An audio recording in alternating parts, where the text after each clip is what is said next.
Get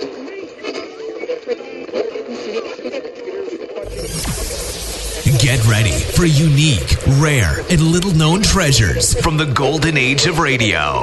You're listening to The Amazing World of Radio with Adam Graham. Welcome, and we're going to continue on with our presentation of Mr. and Mrs. Blandings, and we're now into the Mr. and Mrs. Blandings series proper with the second episode of the series. I should note that the sound quality on this is not great, but the original air date is January the 28th of 1951, and here now is Susan and Joan have the measles.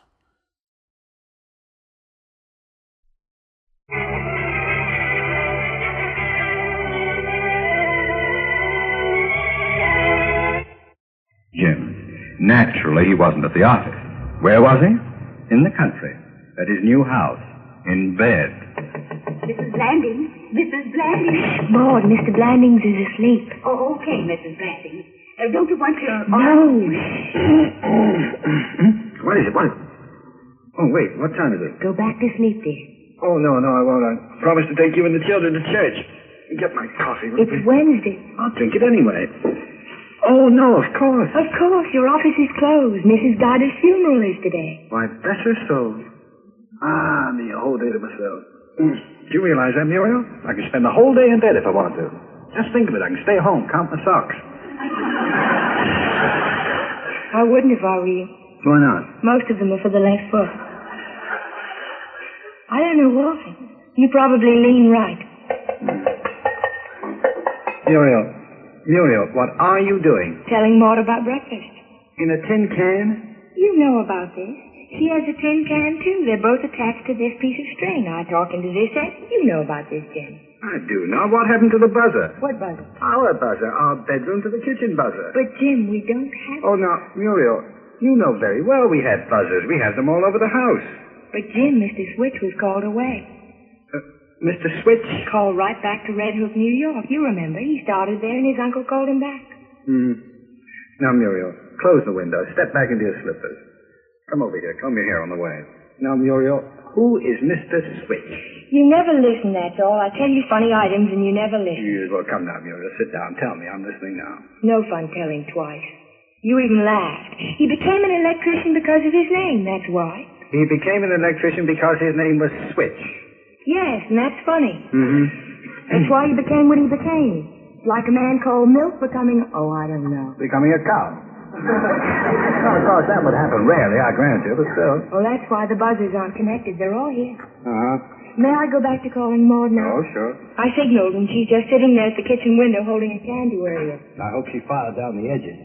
Oh, that's silly. She folded over the label, so did I. Really? Now, don't order anything as complicated as an omelet. I doubt if they could climb the string.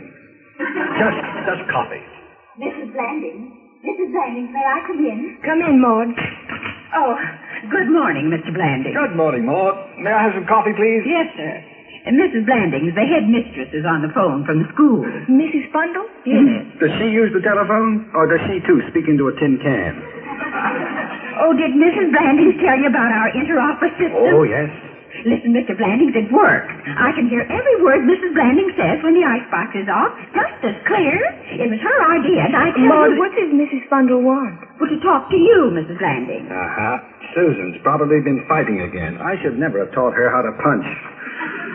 Oh, well, I'll talk to Mrs. Fundle. No, you stay in bed. It's your day off. I'll go downstairs and talk to her. Maud, bring Mr. Blandings his breakfast in bed. Yes, Mrs. Blandings. Bed, yeah. Bring me the morning paper, Maud. Yes, sir. Me, isn't life good? Not when you spend it talking to Mrs. Fundle. I'll be right back, Jim.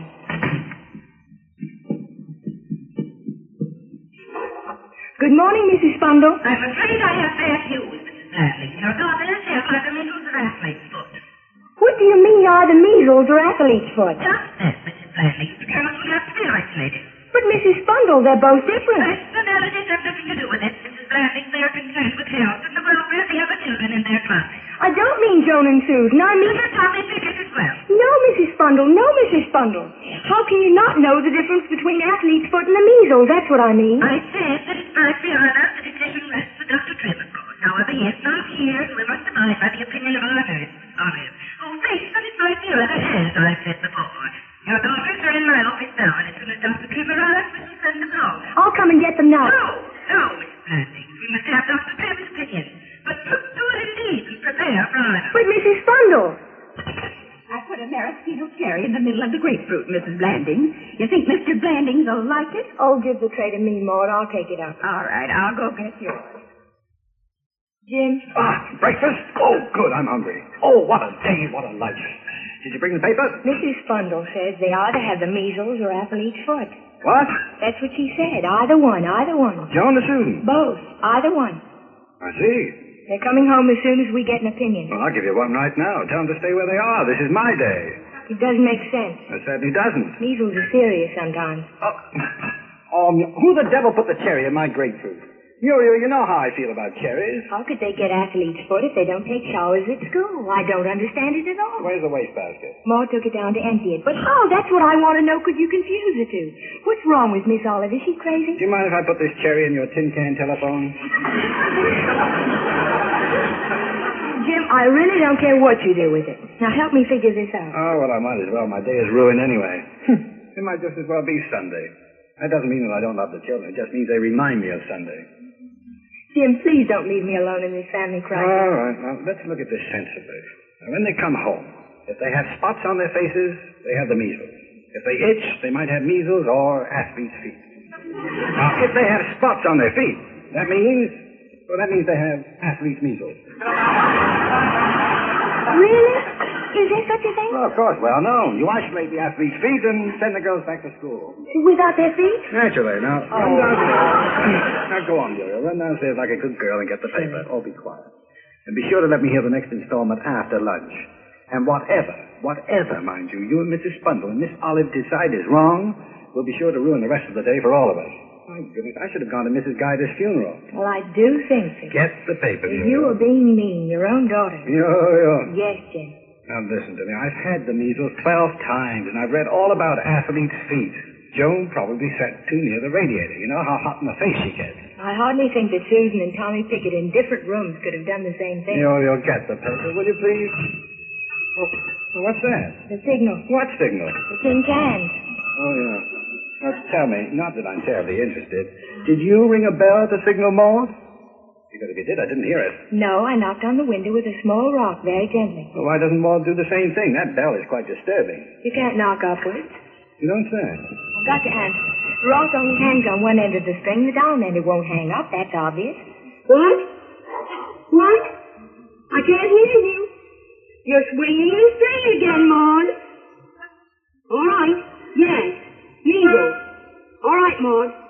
Thank you. Signing off. Roger. Roger, dear. Will you pretend that I'm not here for a while? Yes. The children are on their way home. Goodbye. All right, I'll leave you alone. I'm putting the girls to bed as soon as they arrive, and as long as you've had measles so many times, you won't mind a bit telling them bedtime stories to put them to sleep. What, right after breakfast? No, dear, later. Oh, couldn't we just pretend that I'm hard at work in the office? All right, I'll try, but it's awfully hard with you there in bed. Bye, Roger. Goodbye, Jim. Oh, and don't tell the children the story that you told to Bill.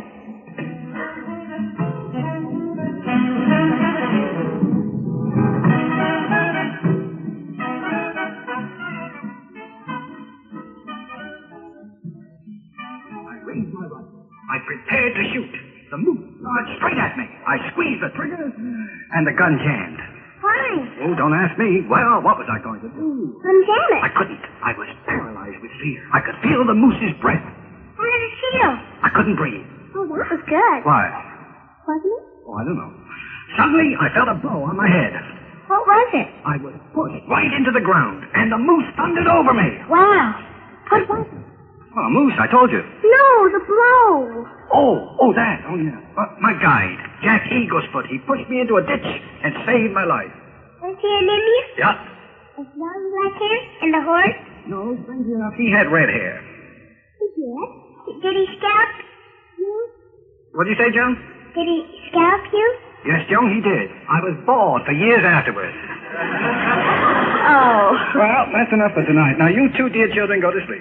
We're not sleeping. You ought to be. But it's not late. Well, you've got measles, so go to sleep. Where are you going? Downstairs to have dinner with your mother. Tell her to come up and say goodnight. I will. Good night, Fritz. Good night, Joan. Good night, Daddy. But I don't think we have the measles. You do. I agree with my sister. We feel fine. I'm glad. Now, go to sleep. Send Mother up. Good night. Night. This is very silly. I agree with you. Well, you started it by hanging upside down on the jungle bars. You did. Not right after breakfast. It wasn't. It was, too. And that Tommy Pickett drinks pop for breakfast. I'm going to tell his mother, too. That's mean. I despise him anyway. So do I. And all that stuff about athlete's foot. He just got itchy socks, that's all. And funny toes. I like itchy. Well, if you like warts, I can't stop you. I think warts are very interesting. I like to study them. I'm sleepy. Oh, my. Good night. Where's Mother? She forgot. Oh, she'll come up after dinner. I'll wake up for her. So will I. Good night. Good night.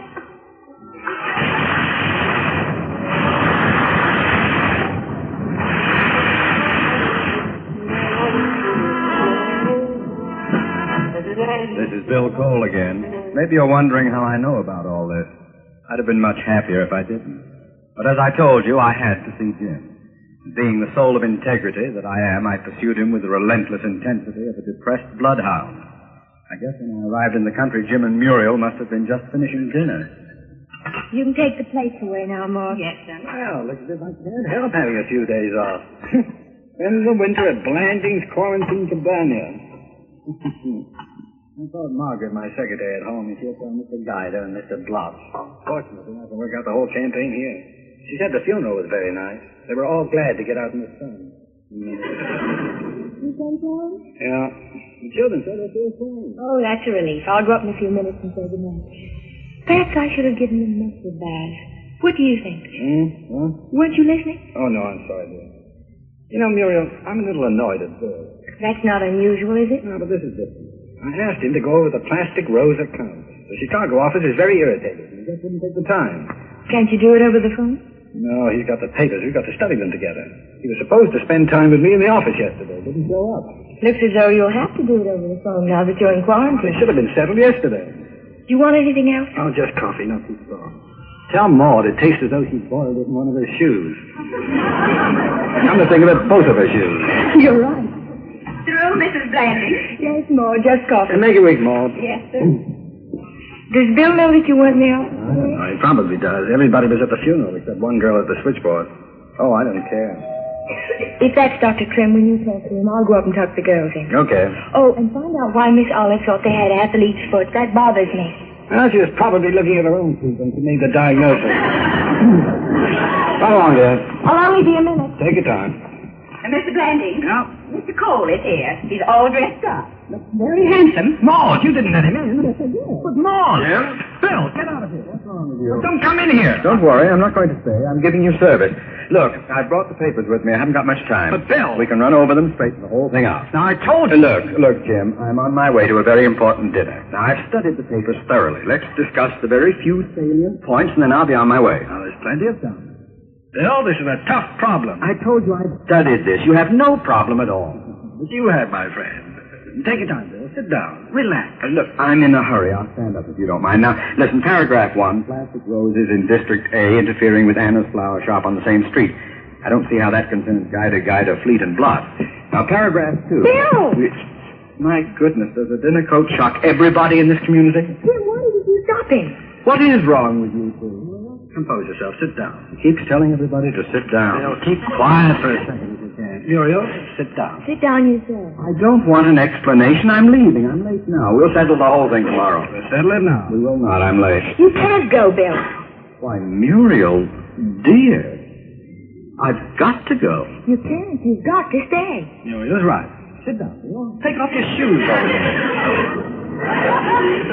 Are you both out of your mind? Can't you see the way I'm dressed? Don't you know I'm going to a party? You look very pretty, Bill. But you can't go. Why can't I go? You tell him, Jim. No, you tell him, Muriel. No, you tell him. No, let me guess. Let me close my eyes, no peeking, and guess. All right? Yes, I'm going. No, stop it. Hey, let go. What did you say? Quarantine. Quarantine? Sent home from school this morning. Measles. No! Yes. Oh, but you certainly do lend tone to the surroundings, Bill. You keep those clothes on. You keep them on. I may not have the best lawyer in town, but I must say you're the best dressed one in the country. Now, what about paragraph 2, Bill? Or shall we talk about that in the morning?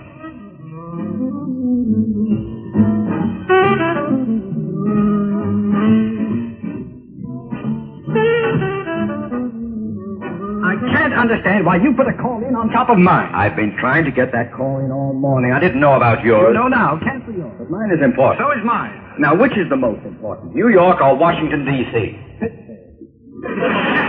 Look, we'll put it this way. Is it more important to talk to Margaret Mudge at your office or to talk to the Department of Agriculture? Well, talking to Margaret Mudge in my office about my business happens to be very important, and don't try to impress me with the Department of Agriculture. I got here first. Hello? Oh, yeah, it's for you. Margaret? Hello? What? All right, try again. Cancel it. Try every hour till you get it. Yes, thank you. I dislike you very much. Okay. Get your hands off that phone and don't talk to me. And don't talk to me. And don't talk on my phone. And don't talk to me. Where's Muriel? Upstairs with the children. And you? Fine. I'm very glad to hear that. Why can't we go downstairs? Because you have to be in a dark room. Now, you don't want your father and Uncle Bill to have to sit in the dark because of you, do you? No, but it's unfair. I told you why this misunderstanding took place. Why don't you believe me? Yes. Because Dr. Trim said that you have the measles, and you're both hot. Well, so are you, Mother. Don't you are hot, Mother. Well, it's hot in this room. You see? You have the measles. We haven't got spots. Spots. If you haven't got spots, you get them. Now, children, please. Lie down and rest. Please be helpful. All right. We'll help you. But we don't agree with anything. Listen, children. I'll get ice cream. If you both take a nap until dinner. Oh, that's good. We will. Yes, we will. Well, thank you very much. I'm going downstairs. Don't mention it. Give one up to Daddy. Mine. I will, and please stay in bed. We will. And we prefer strawberries. Nice. All right. Now be quiet. I've got to help Maud in the kitchen.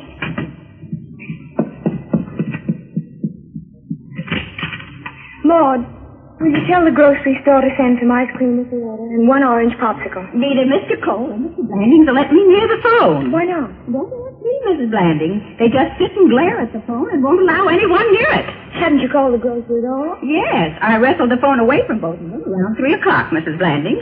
It's almost 6 now, and... Answer the door, Maud, and look out the window first and warn whoever it is about the quarantine. Yes, Mrs. Blandings. Who is it? Who is it? It's Dr. Trim. It's Dr. Trim. Oh, hello, Dr. Trim. Good evening. Sorry I couldn't turn up last night. That's quite all right, Doctor. The patients are doing well. And so my name is Cole. How do you do? How do you do? They should be. Should be, Dr. Trim? The patient should be doing well. Glad to hear that. Couldn't turn up last night, you know. Ran into a little fisticuff down at the fire station. No. Oh, it's bad when firemen fight down. I should say so. Yes, indeed. Had to wait until the fight stopped, you know, before I could set the nose. You don't say.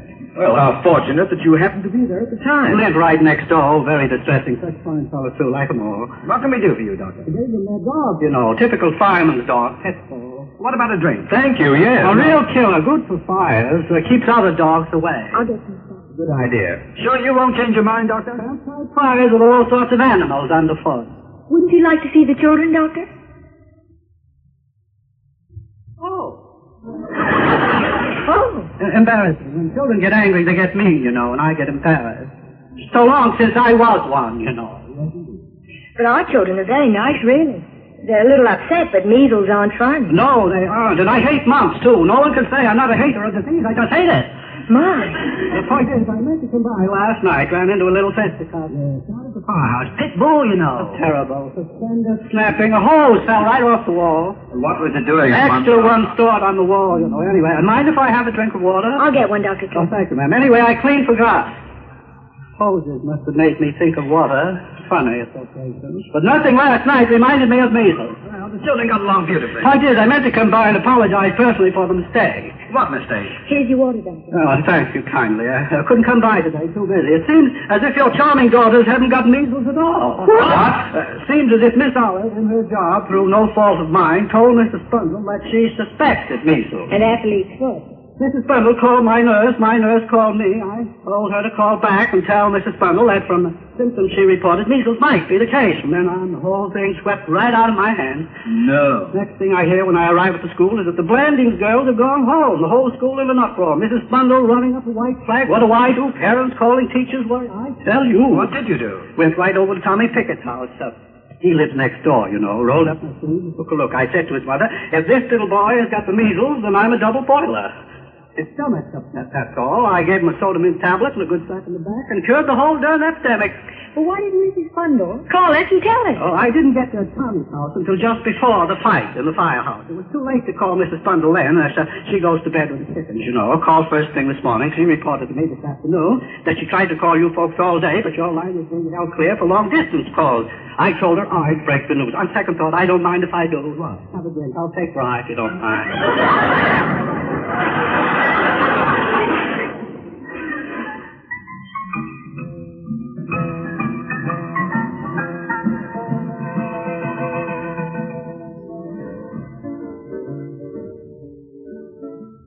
Oh, it's awful for you to have to go back to town at this hour, Bill. One more night in this dinner coat, and the only thing left for me is the kitchen of the Ritz. Well, at least we got the contracts finished. Yes, in what might well be my very last legal transaction. With you, anyway. What about me? Oh, I shall be glad to continue to represent you, Muriel. Gladder than ever, in fact. Good night. And thanks for an absolutely harrowing experience. Good night, Bill. Anyway, you didn't catch the measles. Well, of course, it really takes a few days to be sure. I had measles when I was 4, 6, and 8. What happened to the odd years? I recuperated from the even ones. Good night. Want some milk? Oh, no thanks. Let's go upstairs. I'm ready. Well, quite a day. Interesting, wasn't it? And tiring, too.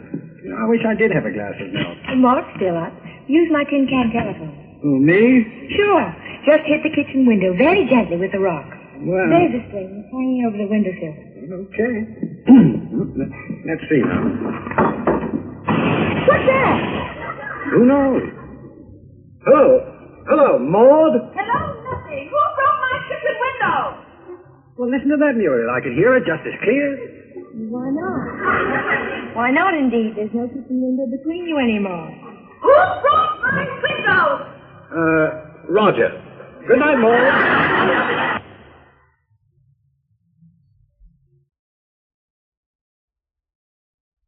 Welcome back. Well, as I said before, not all that great sound quality, but we will have some better quality episodes coming up in coming weeks. As for the comedy, it's a bit hit and miss. With this series, there was a struggle early on with the writing just because they had so many writers working on it. And it was a case of too many cooks spoiling the soup. I wonder if Bill is going to learn a lesson about the inadvisability of presuming and walking into a house that you don't live in like you own it. There is a reason for that little social convention of knocking. Though for my money, I think the funniest part of the episode was them working with the can string telephone. This episode did remind me a little bit of Green Acres, how Lisa Douglas, played by Eva Gabor, would try to find a way to make things work that would seem really odd. As I've gotten older, I take a more positive view of that than I did. You know, I thought it was maybe just a little silly when I was a kid, but as an adult, I kind of look at it as you're entering this really unfamiliar situation and you're finding the best way you can to get along and make things work for yourself and your family. Well, I hope you enjoyed this episode. We will be back next week with a much better sounding and more fully available episode of Mr. and Mrs. Blandings. But if you do have a comment, email it to me, box13@greatdetectives.net. From Boise, Idaho, this is your host, Adam Graham, signing off.